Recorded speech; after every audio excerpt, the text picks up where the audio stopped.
कबूल हे केलं त्यावेळी मला सगळ्या दृष्टिकोनातून माझी हे करण्यात आली असं त्यांनी प्रखरपणे सांगितलेलं आहे। आणि प्रथमतः त्याच्या ह्याच्यामध्ये हा खटला 2006चा हा गुन्हा आहे।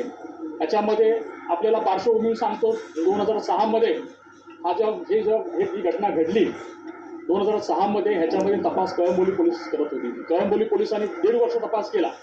त्याच्यानंतर हा तपास क्राईम ब्रांच नवी मुंबई यांच्याकडे वर्ग करण्यात आला। कुणाच्या सांगण्यावरनं करण्यात आला तर मयताच्या नातेवाईकाच्या सांगण्यावरनं करण्यात आला। मग काय झालं त्याच्यानंतर 2008 मध्ये, कारण हे प्रकरण फार जुनं आहे, 2008 मध्ये माननीय उच्च न्यायालयामध्ये आनंदी देवी जे पवनराजेच्या पत्नी आहेत त्या उच्च न्यायालयात गेल्या।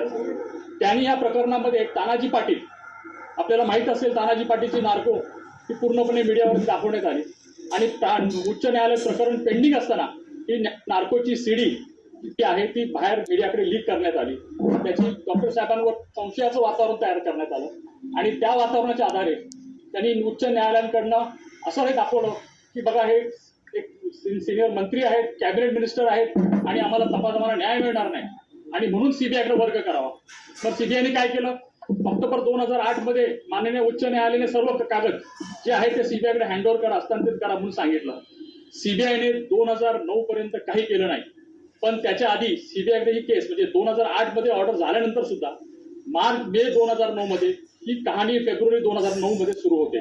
आनंदीबाई पुन्हा कोर्टात जाते, माननीय उच्च न्यायालयात विनंती करते की ह्या प्रकरण अजून सीबीआय याच्यामध्ये करत नाहीये, कारण त्यांना तोपर्यंत कुठलाही पुरावा, कुठलाही तथाकथित डॉक्टर साहेबांपर्यंत जोडता येत नव्हतं। मुख्यतः राकेश मारियाच्या क्राईम ब्रांचने, जेव्हा राकेश मारिया जॉईंट सीपी होते आणि राकेश मारियांना साक्षीदार म्हणून तपासण्यात आलं, राकेश मारियाने ह्या जैनला मी ओळखत नाही आणि जैनला फक्त त्यांनी एवढं सांगितलं की माझ्या अधिकाऱ्याने 3-4 गुन्ह्यामध्ये त्याचा ताबा घेतला।